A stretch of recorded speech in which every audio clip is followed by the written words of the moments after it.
L'inflammation. Ce mot, on l'entend absolument partout.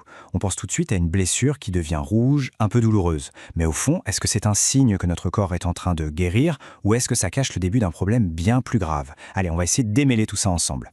Prenons un exemple que tout le monde connaît, une petite coupure. Elle gonfle, elle chauffe. Notre corps, à ce moment-là, est-il en train de se battre pour nous ou contre nous? La réponse, en fait, elle est un peu des deux. Ça dépend du type d'inflammation. Parce que oui, il faut bien comprendre qu'il n'y a pas une, mais deux formes d'inflammation. D'un côté, on a l'inflammation aiguë, notre meilleur allié, la protectrice, et de l'autre, sa face sombre, l'inflammation chronique, une véritable saboteuse qui travaille en silence. Deux facettes d'un même mécanisme, mais avec des résultats radicalement différents. Et quand on regarde de plus près, les différences sont flagrantes. La vitesse à laquelle ça se déclenche, combien de temps ça dure, les cellules qui interviennent, les dégâts causés, tout, absolument tout les oppose. On va explorer ça en commençant par le bon côté de la force.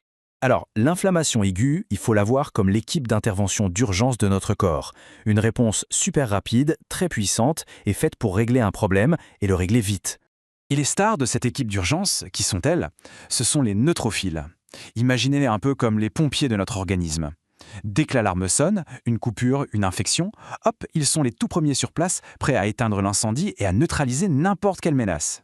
Et cette intervention est d'une rapidité incroyable. En quelques minutes à peine, les neutrophiles débarquent. En quelques jours, le nettoyage est terminé.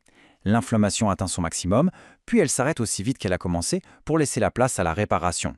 C'est un processus court, efficace et surtout parfaitement maîtrisé. Le but du jeu pour l'inflammation aiguë est très simple, une résolution complète. La menace a disparu, les tissus sont en cours de réparation et tout retourne à la normale. Bref, mission accomplie. Mais que se passe-t-il quand cette mission ne se termine jamais? C'est là qu'on bascule du côté obscur, quand l'alarme incendie ne s'arrête jamais de sonner. L'inflammation devient alors chronique et se transforme en un véritable ennemi de l'intérieur, qui nous affaiblit à petit feu. Dans cette guerre qui n'en finit pas, l'équipe d'urgence, nos fameux neutrophiles, finit par s'épuiser. Ils sont faits pour des missions courtes. Alors, ils cèdent leur place à une autre équipe. Une sorte d'armée de vétérans. Des cellules bien plus spécialisées dans les conflits qui durent. Et voici ces nouveaux soldats. D'abord, les macrophages, qu'on peut voir comme des commandants sur le terrain, très tenaces. Et puis, les lymphocytes, les grands stratèges du système immunitaire.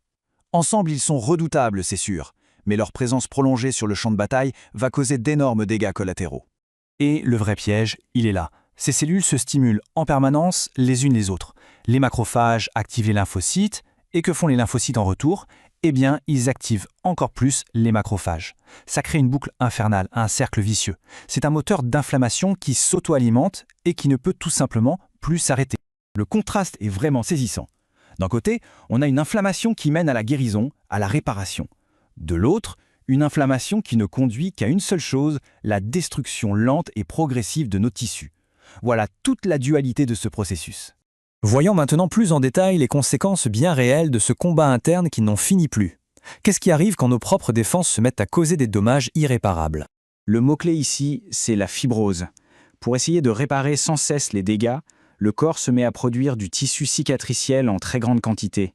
Sauf que ce tissu est rigide, il n'est pas du tout fonctionnel. Il vient simplement remplacer le tissu sain. L'image est assez simple.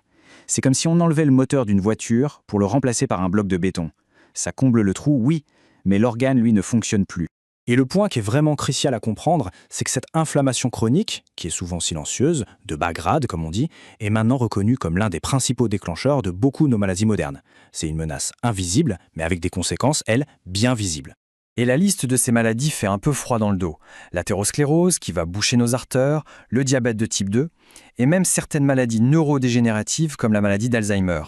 Toutes sont, d'une manière ou d'une autre, liées à cette inflammation chronique qui perdure. Tout ça, ça nous amène à une réflexion de fond.